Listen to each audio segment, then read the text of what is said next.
बरेली से इस वक्त की बड़ी खबर सामने आ रही है, जहां पर महापंचायत की गई और ऐसे में किसानों की जो तकलीफें थी, उनकी परेशानी थी, वो भी सुनी गई।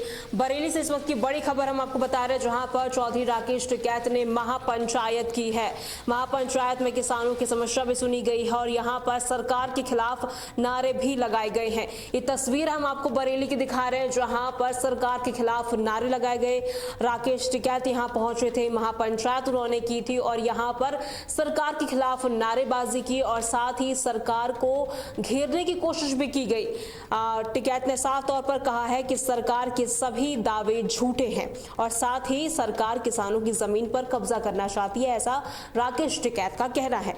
ये बड़ी खबर, बड़ी अपडेट हम आपको बरेली से दे रहे हैं, जहां पर राकेश टिकैत ने 700 से अधिक किसानों पर दबाव का मुद्दा उठाया। ये तस्वीर आप देख सकते हैं, जहां पर टिकैत पहुंचे थे, महापंचायत की गई थी और ऐसे में बरेली में ये महापंचायत आयोजित की गई थी और यहां पर किसानों की जो तमाम समस्या है, जो काफी वक्त से पेंडिंग पड़ी थी, उसको लेकर चर्चा की गई।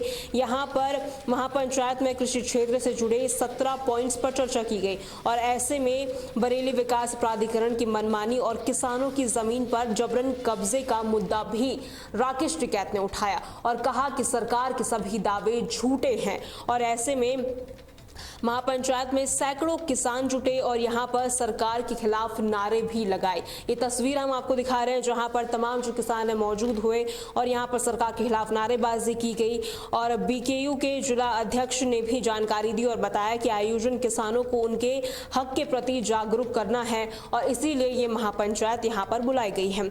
और ऐसे में टिकैत ने तमाम मुद्दे उठाए, बिजली बिलों को लेकर, किसानों की समस्या को लेकर, पानी की समस्या को लेकर, ऐसे तमाम बड़े बड़े मुद्दे उठाए और सरकार को घेरने की कोशिश की और ऐसे में साफ तौर पर महापंचायत में मुरादाबाद मंडल अध्यक्ष और समेत तमाम बड़े बड़े नेता इसमें मौजूद थे और ऐसे में तमाम जो बिंदु हैं इन पर चर्चा की गई, सरकार के खिलाफ नारेबाजी की गई और ऐसे में जो 700 से अधिक किसानों पर जिला प्रशासन द्वारा नोटिस जारी करने और दबाव बनाने का आरोप भी लगाया गया है।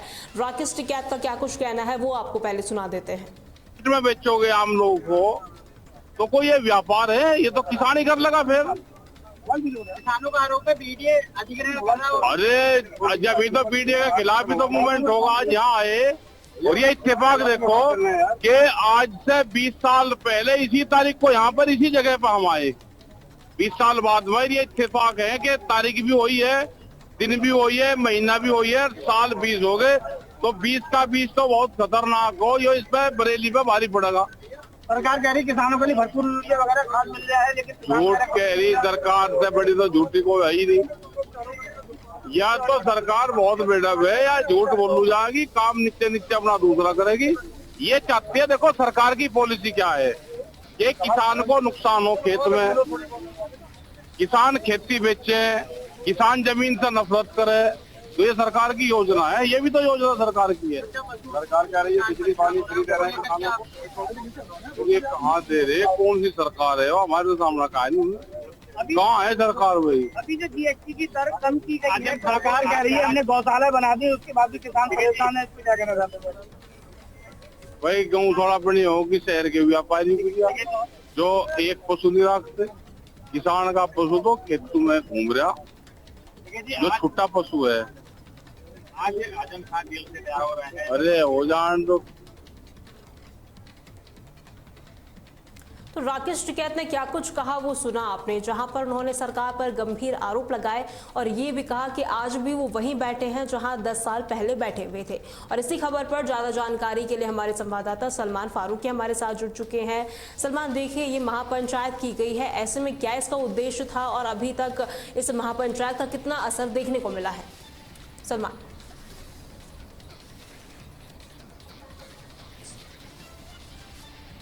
सलमान सुन पा रहे हैं आप?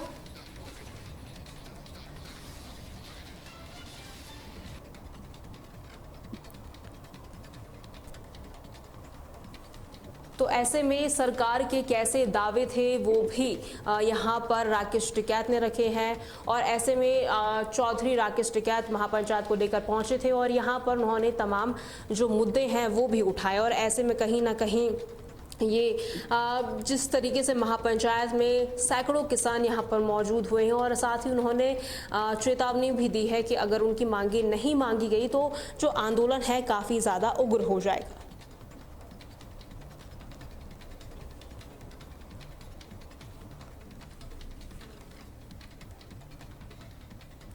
ललितपुर से इस वक्त की बड़ी खबर सामने आ रही है, जहां पर 5 पुलिसकर्मियों को निलंबित कर दिया गया है और ऐसे में बड़ी कार्रवाई यहां पर की गई है। ललितपुर से इस वक्त की बड़ी अपडेट हम आपको दे रहे हैं, जहां पर पैरोल पर आए शिवम के पिता के अंतिम संस्कार के दौरान हथकड़ियां न खोलने को लेकर 5 पुलिसकर्मी निलंबित कर दिए गए हैं। एसपी ने कड़ी कार्रवाई की है। ये बड़ी खबर हम आपको बता रहे हैं, जहां पर शिवम राठौर के पिता की हत्या के मामले में यहां पर उन्हें सजा हुई थी और ऐसे में जब वो मौके पर पहुंचे थे तो यहाँ पर हथकड़ियां न खोलने को लेकर काफ़ी ज़्यादा जो मामला है सुर्खियों में आ गया और ऐसे में मीडिया पर वीडियो भी वायरल हुआ है। पुलिस अधीक्षक ने भी मामले को गंभीरता से लेते हुए उप निरीक्षक समेत 5 पुलिसकर्मियों को तत्काल प्रभाव से निलंबित कर दिया है।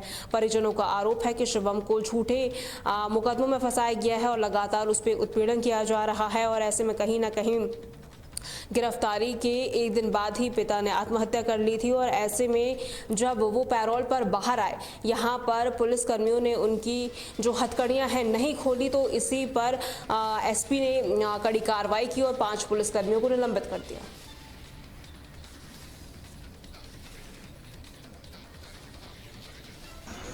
मैं लक्ष्मीनारायण का चाचा हूँ। लक्ष्मीनारायण के संबंध में बहुत दुखी हूँ, मगर मैं एसपी साहब से उनके पुत्र के साथ और हमारे और परिवार के साथ मिले और पुलिस अधीक्षक महोदय ने हम लोगों के साथ बहुत हमदर्दी दिखाते हुए और आश्वासन दिया है कि बच्चे को पूरा हम न्याय दिलाएंगे, किसी तरह की कोई ऐसी कार्रवाई नहीं होगी जिसमें कोई नुकसान हो। मैं उनके ऊपर विश्वास कर रहा हूँ, हमारा परिवार, और हम कोई नेतागिरी राजनीतिक नहीं करवाना चाहते ना। हम क्या मामला था सर? देखिए, बजाज फाइनेंस कंपनी में कुटरचित दस्तावेज तैयार करके लोन कराने वाले प्रकरण में एक अभियुक्त के पिताजी के द्वारा आत्महत्या जो है कर लिए जाने की एक दुखद घटना जो है वह हुई है। मेरी जो परिवारजन है उन सबसे मेरी वार्ता हुई। वार्ता में यह आया कि जो विवेचक है कमलेश प्रजापति और एक आरक्षी विवेक राठौर, इनके द्वारा जो है परिवारजनों से दुर्व्यवहार किया गया था। तत्काल प्रभाव से इन दोनों को जो है निलंबित कर दिया गया है।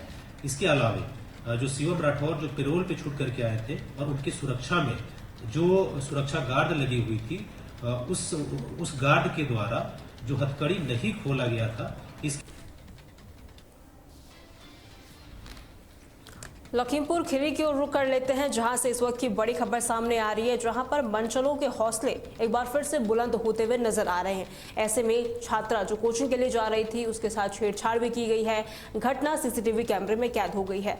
ललितपुर से इस वक्त की बड़ी खबर, बड़ी अपडेट हम आपको दे रहे हैं, जहां पर मनचलों के हौसले काफी ज्यादा बुलंद हो गए हैं। वो तस्वीर हम आपको दिखाएंगे कि जिस तरीके से यहाँ पर मनचले ने एक छात्रा को जो कि कोचिंग जा रही थी, यहाँ पर उसके साथ तमाम चीज़ें हैं वो की है और ऐसे में कहीं ना कहीं इसको लेकर काफ़ी ज़्यादा जो ये घटना थी सीसीटीवी में कैद हो गई। इसको लेकर जो आरोपी है जिले के नई बस्ती क्षेत्र में कोचिंग जा रही थी, जो छात्रा है वो कोचिंग जा रही थी और ऐसे में जो घटना है सीसीटीवी कैमरे में कैद हो गई। ये तस्वीर आप देख सकते हैं जहां पर मनचले के हौसले काफ़ी ज़्यादा बुलंद हो गए थे।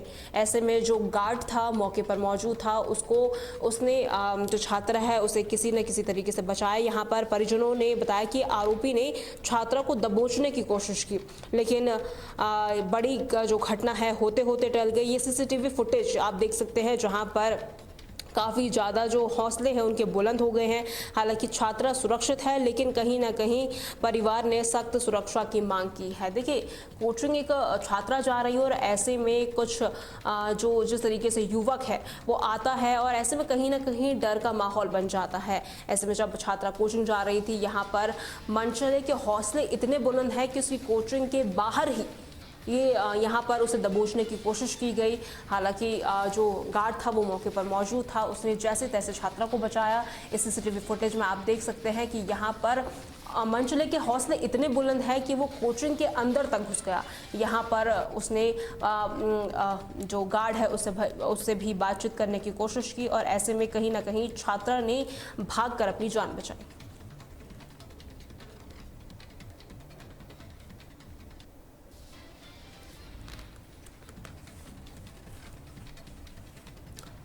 वहीं पुलिस और जो आरोपी है उनके बीच मुठभेड़ हुई है और इस मुठभेड़ में जो 25,000 का इनामी बदमाश है घायल हो गया है। मथुरा से इस वक्त की बड़ी खबर हम आपको दे रहे हैं, जहां पर एसओजी और हाईवे पुलिस की मुठभेड़ में 25,000 का इनामी बदमाश घायल हो गया है। चोरी के लाखों सामानों का खुलासा भी हुआ है। मथुरा के थाना हाईवे पुलिस और स्पेशल ऑपरेशन ग्रुप की संयुक्त टीम ने बुधवार को पुष्पांजलि उपवन के पास खाली प्लॉट पर मुठभेड़ में 25,000 रुपए के इनामी बदमाश को दबोच लिया, गिरफ्तार कर लिया। ये तस्वीर हम आपको दिखा रहे हैं जहां पर मुठभेड़ में बदमाश के पैर में गोली लगी है और यहां पर पुलिस उसे ले जाती हुई साफ तौर पर देखी जा सकती है। तमाम आरोप इस पे लगे हुए थे। 25,000 का इनामी बदमाश था और तमाम चोरी की घटनाओं को अंजाम दे चुका था। ऐसे में उसके कब्जे से तमंचा, कारतूस और साथ ही चोरी की बाइक भी बरामद की गई है। पुलिस के अनुसार नेत्रपाल कई चोरों की घटना को अंजाम दे चुका था और ऐसे में कहीं ना कहीं ये काफ़ी ज़्यादा सक्रिय हो गया था और ऐसे में एसपी सिटी ने भी इस मामले में जानकारी दी है कि मुखबिर की सूचना पर आरोपी को दबोचा गया। 25,000 का इनामी बदमाश था और चोरी के लाखों सामानों को चुरा चुका था और ऐसे में कहीं ना कहीं इस पर कार्रवाई करने के बाद भी जो लोग हैं वो कह रहे थे और ऐसे में 25,000 का इनामी बदमाश ये था। मुठभेड़ के बाद पैर में गोली लगी है, ये तस्वीर आप देख सकते हैं। यहाँ पर पुलिस और बदमाश के बीच मुठभेड़ हुई है जिसमें वो घायल हो गया और पुलिस उसे उठाते हुए वैन में लेके गई और ऐसे में अब आगे की कार्रवाई लगातार जारी है।